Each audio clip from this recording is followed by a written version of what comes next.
They said the museum never sleeps. But that night, it sounded alive. In the basement of the Smithsonian, long after the last visitor had gone, a faint rhythm echoed through the halls. Soft, steady, like breathing. The sound came from a sealed exhibit that hadn't been opened in 50 years. The recording technician thought it was just feedback, until the microphone began to pulse in time with the sound, as if something behind the glass was trying to match its breath with his. What could breathe without lungs inside an airtight case? The air grew heavy, the lights flickered, and every instrument spiked into the red. When security arrived, the technician was gone, and the only thing left was the recording. Still playing, still breathing. What did that sound mean? And why, when they tried to erase it, did the breathing start again? From the speakers. By morning, the basement was sealed. Officially, it was a power malfunction. Unofficially, the staff whispered that the recording had cursed the room. No one wanted to enter, not even the director. The recording had been archived and labeled Unverified Anomaly 41, but the sound didn't stay buried.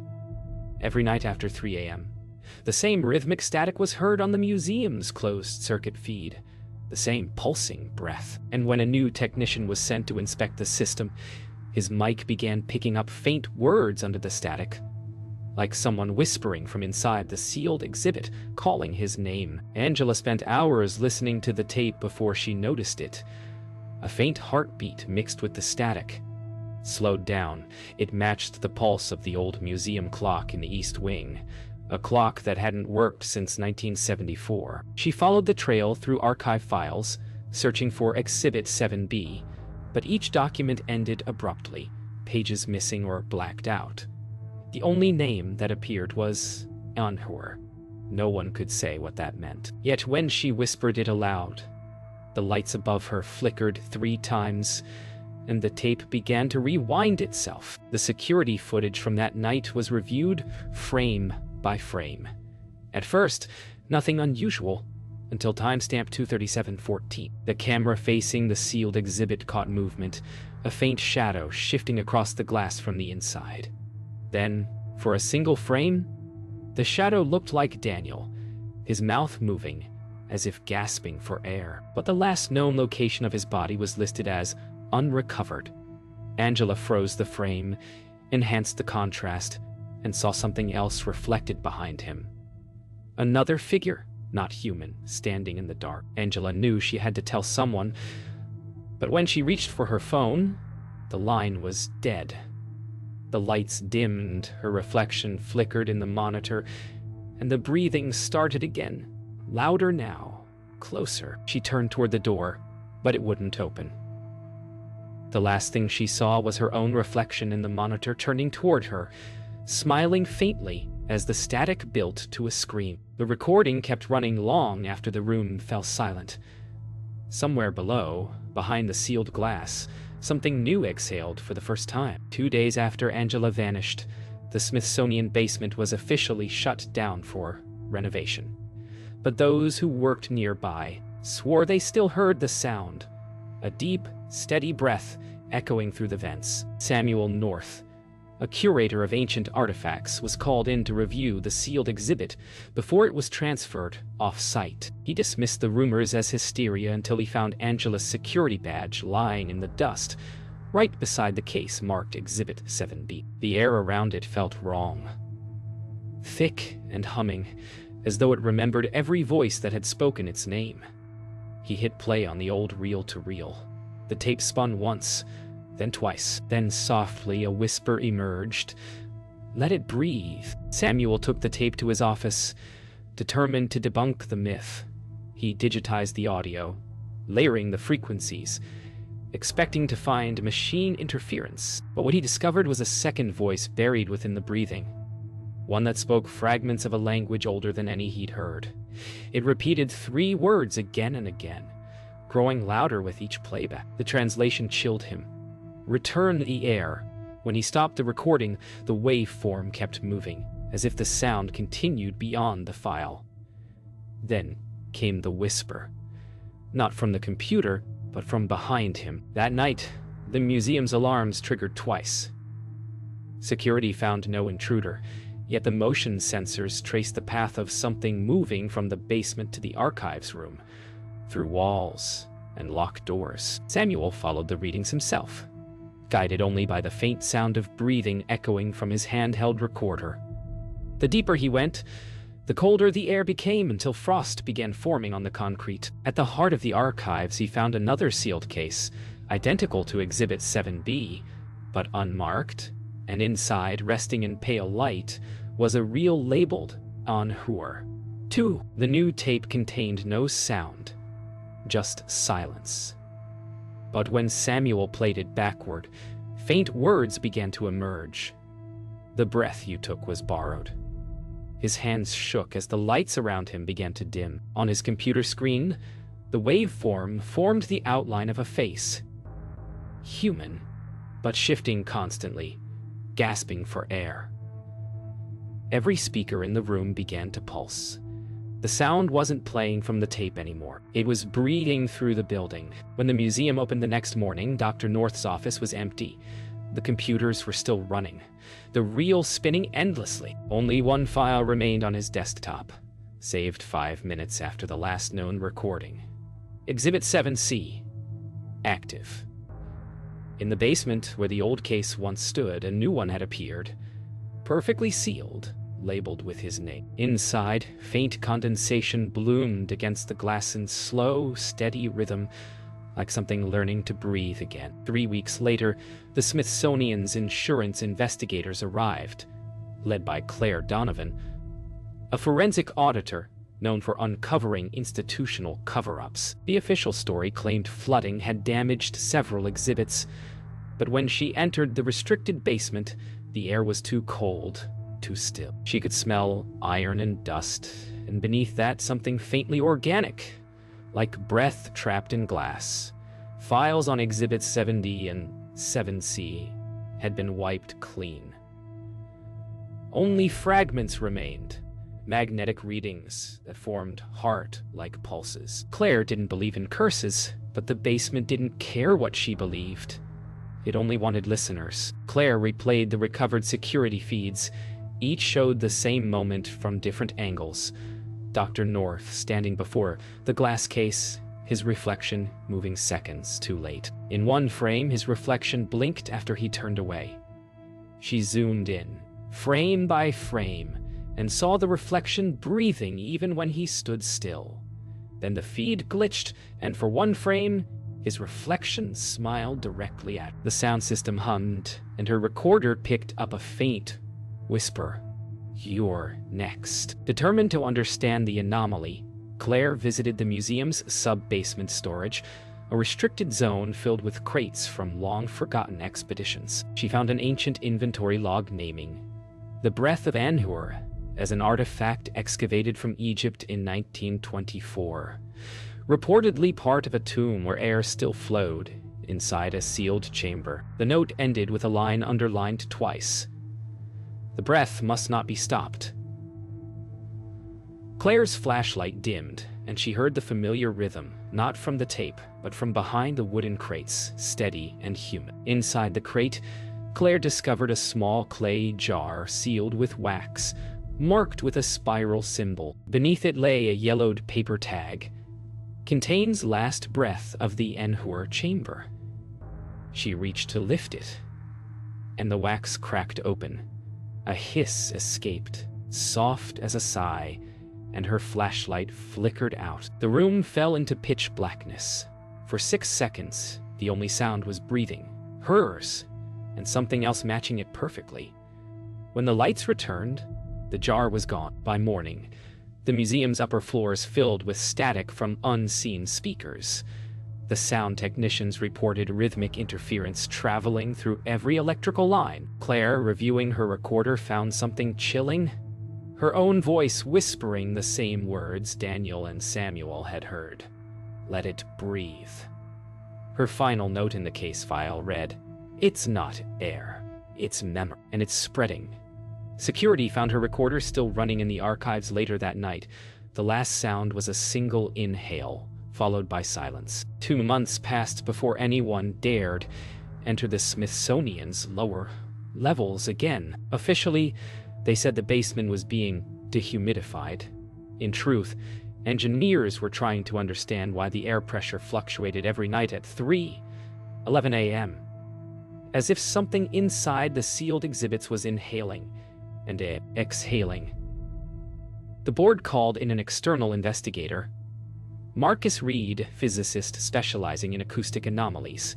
He arrived skeptical, armed with sensors and scanners. But the moment he stepped inside, every instrument began picking up a frequency that registered as human respiration. When he muted the device, the breathing didn't stop. It grew louder. Marcus began setting up recording mics across the room, each tuned to a separate frequency band. The monitors displayed the sound waves of the building itself. The hum of wires, the creak of old metal, the faint sigh of air through ducts. But among them was another rhythm, measured, deliberate, organic. He isolated the pattern, slowed it down, and found a low voice hidden within. And whoever breathes in all who listen. Startled, Marcus tore off his headphones and realized the voice hadn't come through them. It was behind him, whispering through the vents. "Orc, and you sure worse." He, determined to trace the sound, Marcus followed the signal through maintenance corridors beneath the museum. Narrow, echoing tunnels lined with pipes and condensation. The breathing grew stronger with every step until it filled the air like a living pulse. At the far end, he found a locked door labeled Acoustic Containment. The handle was cold to the touch, vibrating faintly. He forced it open, and what waited inside made his instruments fail. An anechoic chamber filled with nothing but silence.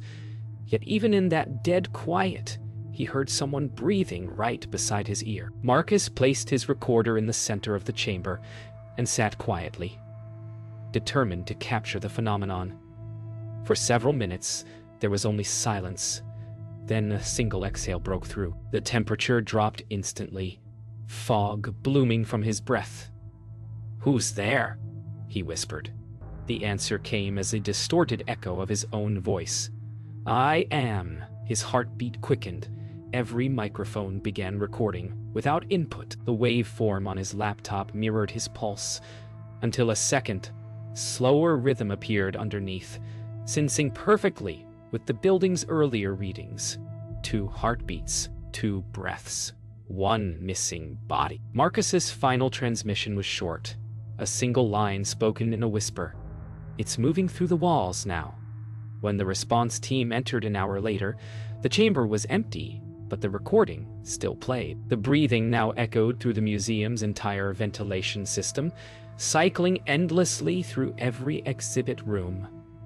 The staff above began reporting dizziness, chest tightness, and dreams of drowning in air. The Smithsonian announced an indefinite closure. But late at night, janitors still swear the vents hum like lungs, inhaling the voices of those who dare to listen. 3 months after the Smithsonian closed, the building became a fortress of silence. Only government researchers were allowed inside. Among them was Dr. Evelyn Shaw, an atmospheric physicist assigned to analyze the so-called respiratory frequency in the museum's air ducts. She believed the reports were exaggerated until she played one of the archived recordings, the same low, rhythmic sound Daniel Harker captured months before. When she overlaid the frequency with human respiration data, she froze. It was identical to her own breathing pattern. The sound wasn't random. It was synchronized with whoever listened. Evelyn began isolating the tone in a controlled chamber, recording her own breath to compare. But the longer she listened, the more she felt the air thicken, pressing against her chest like invisible hands. Her heart monitor displayed perfect alignment with the anomaly, inhale for inhale, exhale for exhale. Then came a third breath between hers, quieter, slower, patient. When she stopped the playback, the monitors kept moving, tracing a rhythm she wasn't making. That was when she realized the sound didn't come from the air. It came from the space between breaths. Late one night, she stayed behind alone, desperate for proof. She looped the sound into a resonance chamber and amplified it beyond safe decibel limits. The walls began to hum, first in low vibration, then with what felt like heartbeat. Equipment rattled. Her coffee mug slid across the desk.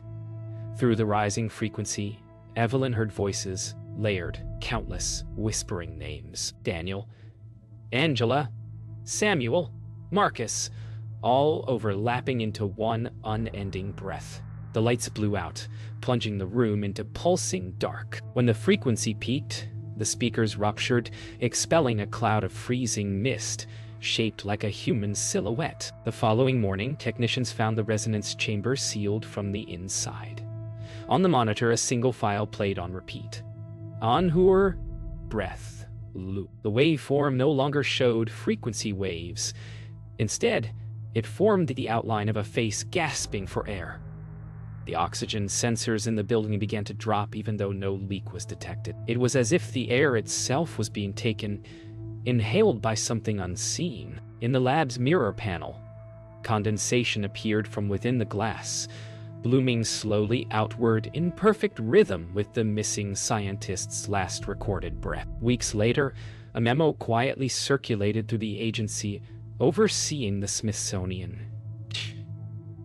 It stated that the anomaly has achieved atmospheric integration. What began as a single recording had now spread through every vent, every duct, and every speaker system across the East Coast. Engineers found rhythmic pressure shifts in homes, hospitals, even airplanes, all matching the Smithsonian frequency. Scientists called it the breath field. Witnesses called it something else. The world exhaled. And at 3:11 a.m. every night, microphones everywhere picked up the same sound.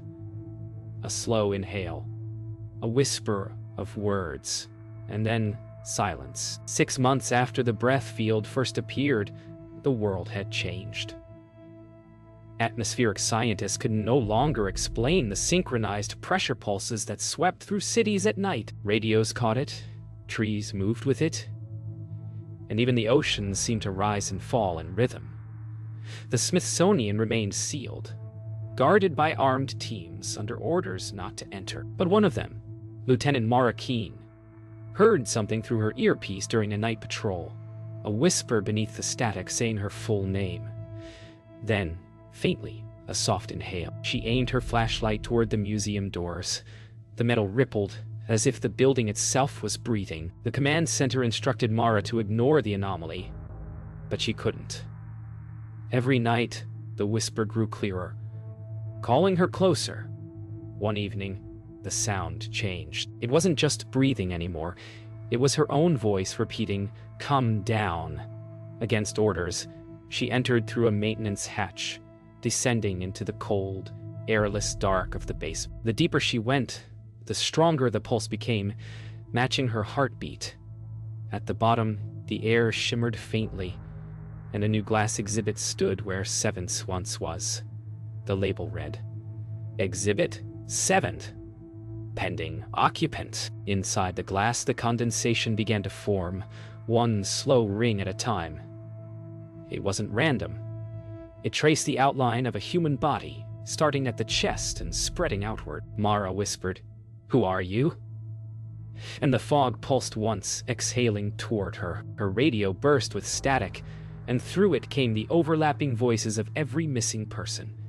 Daniel, Angela, Samuel, Claire, Marcus, Evelyn, all breathing together, saying her name in perfect unison. The glass cracked. She took a step back, but the air pulled her forward, drawn by her breath joining theirs. The moment the glass shattered, every vent in the museum opened simultaneously. A gust of freezing air swept through the corridors, extinguishing the lights. Mara fell to her knees, choking, unable to inhale. Through the darkness came the steady rhythm again. Not one breath, but millions, merging in perfect harmony. She realized what the recordings had always meant. It wasn't a haunting. It was reproduction. The world itself had become its lungs, and she was standing in the heart of it at 3:11 a.m. Every camera in the Smithsonian recorded the same thing. A single massive exhale that shook the entire building. When the team entered, the case was gone, and the room was empty except for one object. Mara's earpiece lying in a puddle of water. The static from it played back her final breath, looping endlessly. Days later, satellites detected identical rhythmic pressure waves expanding outward from Washington, D.C., spreading across continents, sensing with every living thing that could breathe. Humanity didn't vanish that night. It just joined the sound. A year later, the Smithsonian stands silent, fenced, and forgotten. Nature has reclaimed its edges, vines climbing the stone walls, dust settling like a second skin. Yet, beneath the quiet, the air still moves. Survivors speak of nights when the wind stops, and the world holds its breath. A global research team now monitors the Unhur cycle, the unseen pulse linking every atmosphere. Among them is Dr. Nadia Voss, an atmospheric linguist decoding patterns in the air. She believes the breathing has become language, and that the earth itself is trying to speak through those who once listened too long. Inside the abandoned museum, Nadia sets up resonance recorders to capture the residual frequency still trapped in the air ducts. She plays back hours of data and finds something new. Not random breathing, but patterns, intervals, rhythm. When translated through linguistic algorithms, it forms fragments of words. One phrase repeats again and again, "You are inside me." The message isn't warning or threat. It's fact. The air no longer surrounds life. It has become it.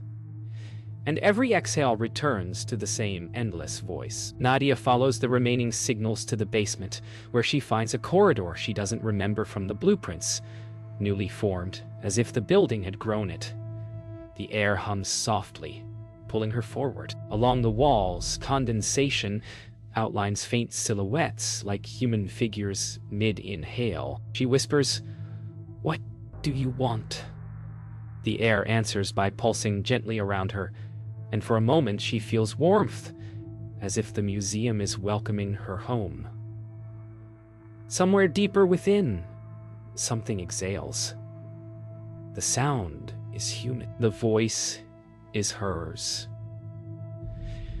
Roaring is hers. At the end of the corridor, Nadia discovers the final exhibit, a massive glass chamber pulsing with faint light. Inside, clouds of vapor move in rhythm, forming shapes that flicker like memories. She sees faces she recognizes: Daniel, Angela, Samuel, Claire, Marcus, Evelyn, Mara, all breathing together. Then, in the fog, a new outline begins to form, her own. The chamber's brass plate slowly etches new words by itself. Exhibit 7. The final listener. The breathing around her stops, waiting for her response. Nadia's final log was found days later, transmitted through static to every research outpost on Earth.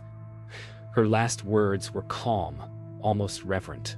It was never breathing. It was remembering. At 3:11 a.m., all monitoring stations recorded a synchronized exhale that circled the globe in 12 seconds flat. Then, silence. For the first time in recorded history, no wind moved anywhere on Earth. Every cloud hung still, every leaf motionless. And just before dawn, the Smithsonian released one final sigh. Warm, slow, alive. Humanity, once its listener, had become its breath.